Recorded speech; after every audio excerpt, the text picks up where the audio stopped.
The chamber aboard the Zorathian capital ship gleamed with cold, metallic precision. Walls of polished obsidian reflected the figures within, a council of alien elites seated in crescent formation, their scaled and sinewed bodies radiating superiority. At the room's center, Captain Daniel Hayes stood in rigid defiance, his marine dress uniform a stark contrast to the shimmering robes and alien exoskeletons surrounding him. The air felt dense with judgment, the kind of tension that sharpened Hayes's instincts from decades of combat. Earth, a Zorathian delegate hissed, its voice a guttural rasp that carried disdain, remains an anomaly in our empire, a fledgling world clinging to barbaric tools. You bring artillery. The last word rolled out with mockery, eliciting laughter from the assembly. Hayes met their eyes, steel blue against their slit pupils. Artillery wins wars. History proves that. His voice was steady, though he felt the weight of every eye drilling into him. History. The delegate leaned forward, its long, clawed fingers tapping the armrest. Your history is irrelevant. Energy weapons, plasma turrets, gravity wells. These are the tools of power, not your antiquities. Before Hayes could respond, Sergeant Marcus Reed stepped forward, the faint hum of his prosthetic leg audible in the otherwise silent room. Funny thing about history, Reed said, his southern drawl deliberate and unhurried. It's full of underdogs proving arrogant empires wrong. The room darkened as a hollow projection materialized, a Zorathian battle fleet slicing through the void, each ship bristling with luminous weaponry. The alien leader gestured toward it with a serpentine smirk. This is the might of the Galactic Empire. Your primitive world would crumble in an instant. Lieutenant Alex Carter, standing just behind Hayes, tilted his head slightly. His calculating gaze flickered between the hologram and the Zorathians. Impressive, but all that firepower didn't stop a rogue faction from bombing your outpost on Oscara 4 last week, did it? The room shifted uneasily, the murmur of alien voices a susurration of annoyance. Carter pressed on. We may be new to your galactic stage, but we're not blind. Your technology's advanced, sure, but your tactics? Predictable. The Zorathian delegate's eyes narrowed to slits, but before it could respond, a shrill alarm cut through the chamber. Lights flashed crimson, and the hologram blinked into static. Hayes's gut tightened. He recognized the sound, a universal herald of imminent danger. A voice crackled through the intercom. Unidentified vessels approaching Oscara 4. Hostile intent confirmed. The chamber erupted into chaos. Delegates hissed orders into their communication devices, and guards armed with sleek energy rifles snapped to attention. Hayes turned to Reed and Carter. Gear up. This just became our problem. Minutes later, the humans were aboard a Zorathian shuttle, hurtling toward the surface of Oscara 4.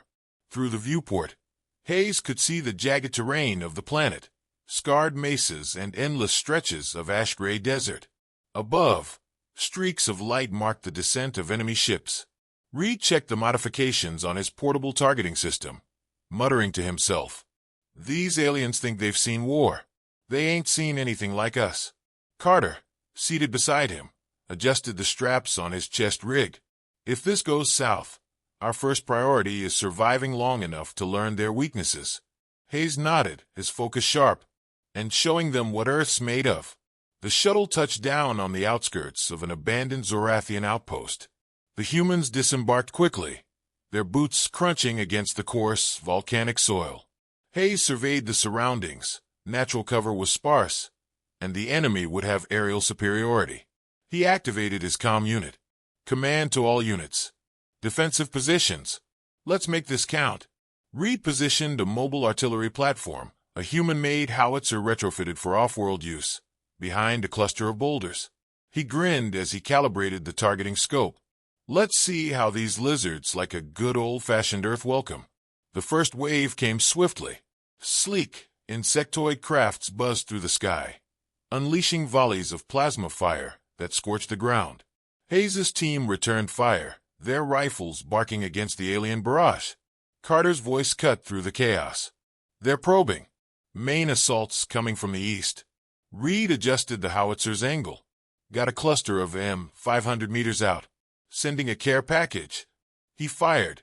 The earth-shattering boom of the shell's launch echoed across the plain, followed seconds later by a fiery explosion that engulfed the enemy formation.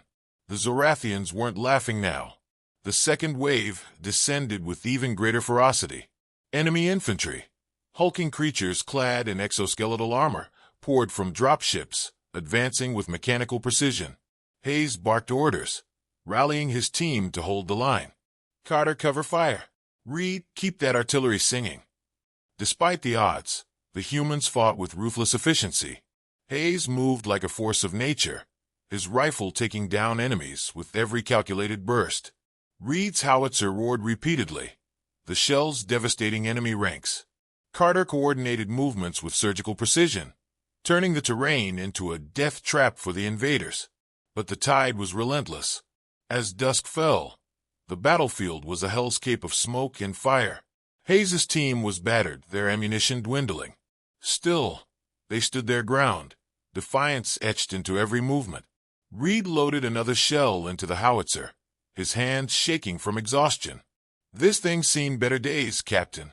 It'll hold," Hayes said, his voice firm. "We just need to buy time." A massive enemy walker emerged on the horizon, its towering frame silhouetted against the burning sky. Its energy cannons began charging, the hum growing louder with each passing second. Carter's voice was grim. "We can't stop that thing with what we've got." Hayes's jaw tightened. He looked at the howitzer, then at the walker. "Not with what we've got, but with what we are." He grabbed the targeting module from Reed's pack and sprinted toward the artillery platform. "Reed, Carter, cover me." The two men opened fire, drawing enemy attention as Hayes worked. He adjusted the howitzer's angle, calculating the trajectory manually. The walker's cannons locked onto their position, and Hayes knew he had seconds. "Fire in the hole!" he shouted, pulling the lever. The shell arced through the air, a streak of defiance against the alien behemoth. It struck the walker's core, detonating in a blinding explosion that tore the machine apart. As the wreckage collapsed, silence fell over the battlefield. The remaining enemy forces retreated, their morale shattered. Hayes collapsed beside the howitzer, breathing heavily. Carter and Reed joined him, their faces streaked with dirt and exhaustion. Reed broke the silence with a weary grin. "Told you they ain't seen war like us." Hayes looked at the burning horizon, his expression resolute. This was just the beginning. The air over Earth's makeshift command center was heavy with tension and the acrid scent of burning circuitry. Captain Daniel Hayes stood at the center of the dimly lit war room, its walls lined with salvaged alien tech and human ingenuity.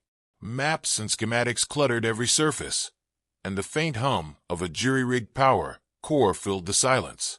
Despite the chaos, Hayes's voice was calm. "We've got one shot at this. If we fail, Earth isn't just conquered, it's erased." Sergeant Marcus Reed leaned over a table, his grease-streaked hands tracing a line along a modified artillery design. "Captain, I'm telling you, the thunder cannon can work. We just need to finish integrating the Zorathian power cells. And if it doesn't work?" Lieutenant Alex Carter asked, his tone clinical but tinged with concern. His sharp features reflected the light from a flickering console as he scanned the incoming data. "This isn't a training drill. We're going up against the entire Empire. It'll work." Reed shot back, his voice firm. "It has to." The room fell into a tense silence until Hayes cleared his throat. "We'll make it work. Reed, you've got 24 hours to get that cannon operational. Carter, I need a battle plan that'll give us the best chance of holding them off." Carter's fingers danced over a console, pulling up a topographical map of Earth's western seaboard. "We lure them here," he said, pointing to a canyon system near Nevada. "It's narrow enough to neutralize their air superiority. They'll have to funnel their forces through, and that's where we hit them." "And when they figure out it's a trap?" Hayes asked. "We hit them again," Carter said simply. "And again, until they can't stand up." Reed smirked. "I like it. Let's show these aliens what Earth's stubbornness looks like." Hours later, the clanging of tools and the hiss of welding torches echoed through the underground hangar that housed Reed's workshop. The Thunder Cannon, a Frankenstein's monster of human and alien engineering, stood at its center. Its barrel gleamed with freshly reinforced plating, and wires snaked across its frame like veins, connecting it to a pulsating Zorathian power core. Reed wiped sweat from his brow, his prosthetic leg whirring softly as he adjusted his stance. "Carter," he called without looking up, "run the diagnostics again. I want to make sure this thing doesn't blow us sky high the first time we fire it." Carter, sitting at a nearby terminal, rolled his eyes. "You mean like the last 2 times?" "Third time's the charm," Reed muttered. "Just do it." The console beeped as Carter initiated the test. The power core flared, its glow intensifying, and the cannon emitted a low, ominous hum. For a moment, the room held its collective breath. Then the hum steadied, and the core's light stabilized. Reed grinned, stepping back to admire his creation. "There it is. The thunder cannon lives." Before Carter could respond, Hayes entered the hangar, his presence commanding attention. "How's it coming?" he asked. Reed gestured proudly at the cannon. "She's ready, Captain. We've got EMP shells prepped too. Should fry their systems like Sunday barbecue." Hayes nodded, his face betraying no emotion. "Good, because the Empire's fleet just dropped out of hyperspace. The first wave arrived at dawn, their ships slicing through Earth's atmosphere like predatory birds. The Zorathians wasted no time, deploying an armada of walkers, infantry, and air support to overwhelm humanity's defenses. The skies over Nevada burned as plasma fire rained down, scorching the earth and sending plumes of smoke into the air. But the humans were ready. Hayes and his team had transformed the canyon into a fortress. Mines buried beneath the sand exploded with calculated precision, taking out the lead walkers. Hidden artillery emplacements, manned by soldiers who had never seen combat off-world, roared to life, sending shrapnel and fire into the alien ranks. Hayes stood atop a ridge, binoculars in hand as he surveyed the battlefield. "Carter's status." Carter's voice crackled over the comm. "Their ground forces are bottlenecked, just like we planned. But their aerial units are adapting. They're shifting to high-altitude strikes." "Noted," Hayes said grimly. "Reed, you're up. Light them up." Reed's laughter was audible even through the comms. With pleasure, he activated the thunder cannon, and the ground shook as its first shell launched skyward.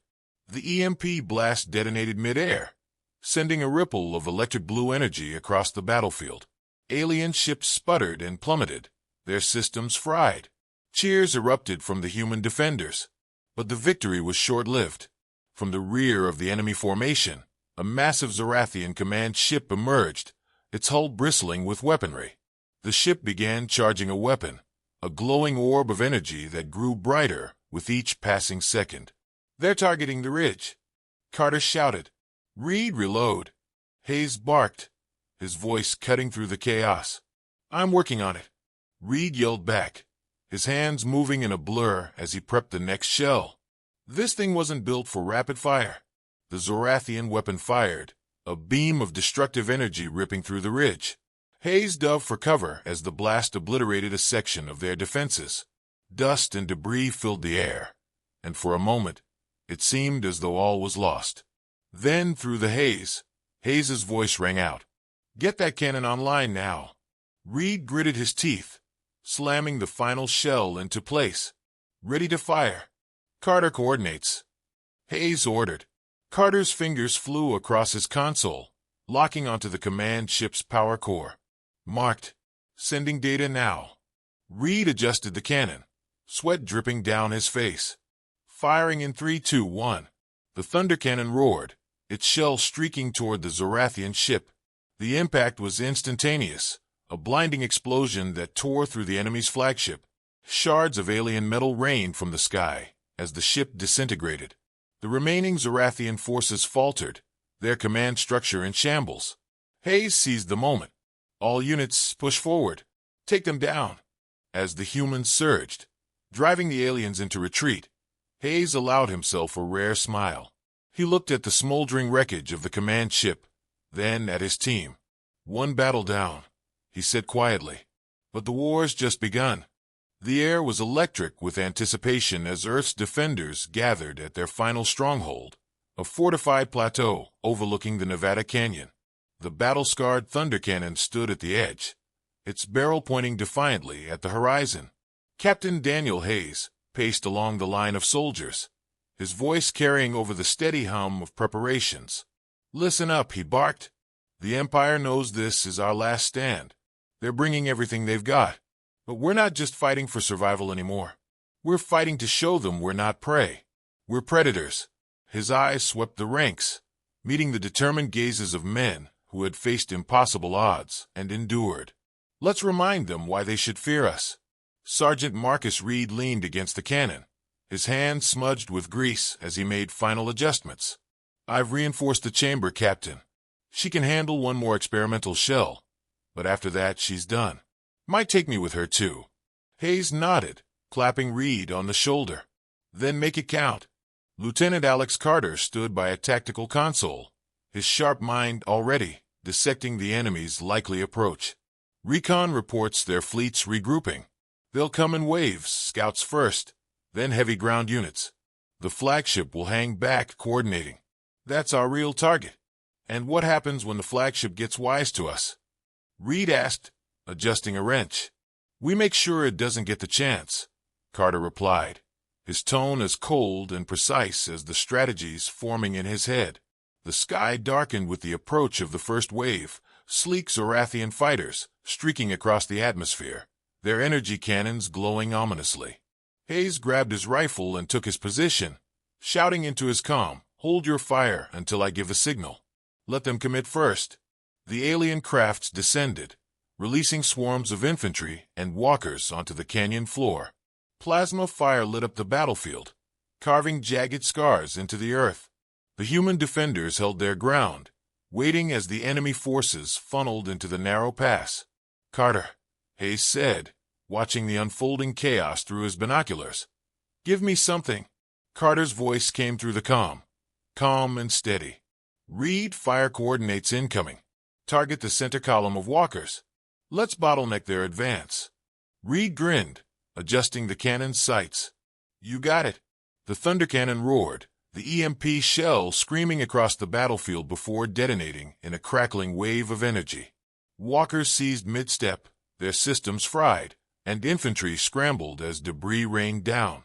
The canyon became a slaughterhouse. Human soldiers emerged from hidden positions, their rifles spitting fire, and grenades exploding in flashes of red and orange.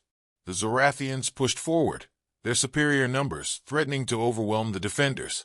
But every inch they gained was paid for in blood. Reed loaded another shell, sweat dripping down his face. "Next one's ready, Captain. Just say the word." Hayes glanced at the horizon. The second wave was already on its way. Massive troop carriers flanked by a wall of fighters. "We need to thin those carriers out before they reach us." Carter options. Carter's fingers danced over the console, plotting trajectories. "We'll split their formation. Target their right flank." Reed adjusted the cannon. "Right flank it is." Firing. The shells streaked through the sky, hitting the lead carrier. The explosion sent it spiraling into its companions, breaking the formation. Fighter escorts veered off course, leaving the infantry carriers vulnerable. The defenders cheered, but Hayes didn't smile. He knew the real fight was still to come. The Empire's flagship finally came into view, a colossal ship that blotted out the sky. Its hull glimmered with shields, and its weapon arrays bristled like the quills of some alien predator. Hayes's jaw tightened. "That's it," he said, almost to himself. "The beast." Carter's voice broke through his reverie. "Hayes, the flagship's too far out for the cannon. We'll need to draw it closer." Hayes's mind raced. How long until their ground forces are neutralized? "Not long," Carter replied. "But they're using the infantry as bait. They're waiting for us to focus on the ground while the flagship lines up its big guns." Hayes's voice hardened. "Then we force their hand. Reed, load the last shell. This one's for the flagship." Reed froze, his hands gripping the edge of the cannon. "Captain, if I fire that thing, the recoil alone could blow us to pieces." "Then we make sure it's worth it," Hayes said. "Carter, give me a distraction." Carter didn't hesitate. He directed a squad of drones, piloted by volunteers, to launch an assault on the flagship. The small crafts zipped through the air, peppering the massive ship's shields with explosives. The flagship's response was immediate. Its cannons roared to life, obliterating the drones one by one. The distraction worked. The flagship drifted closer, its shields flickering under the sustained attack. Hayes grabbed the comm reed. It's now or never. Reed loaded the final shell, his hands steady despite the tension. You better be right about this, Captain, he muttered. He adjusted the cannon, his movements precise. Coordinates locked. Firing. The thunder cannon unleashed its last roar. The experimental shell tore through the air, striking the flagship's shield with blinding force. The shield collapsed in a cascade of light, leaving the ship's hull exposed. The flagship retaliated instantly, firing its main weapon at the thunder cannon's position. Hayes tackled Reed, dragging him to the ground as the blast obliterated the cannon and sent shrapnel flying. The explosion threw both men against the rocks, and for a moment, everything was silent. When Hayes opened his eyes, he saw Carter standing over him, blood streaking his face. "Captain, it worked," Carter said, helping him up. "The flagship's exposed. It's retreating." Hayes turned to the horizon. The massive ship was pulling back, its hull scarred and smoking. The remaining Zorathian forces on the ground broke rank, retreating in disarray. Reed coughed, pushing himself up with a groan. "Told you it'd work," he said, his voice laced with pain. "But that was definitely the last round." Hayes offered a hand, pulling Reed to his feet. He looked at the battlefield below. Alien wreckage littered the canyon, and the surviving human soldiers were already tending to the wounded and regrouping. Victory was theirs, but at a cost. "Carter," Hayes said, his voice firm despite the exhaustion, "signal the rest of the planet. Let them know we held the line." Carter nodded. "And the Empire?" Hayes's expression hardened. "This was just the opening act. They'll be back, and next time, they won't underestimate us." The three men stood together, battered but unbroken, as the first rays of sunlight broke through the smoke-filled sky.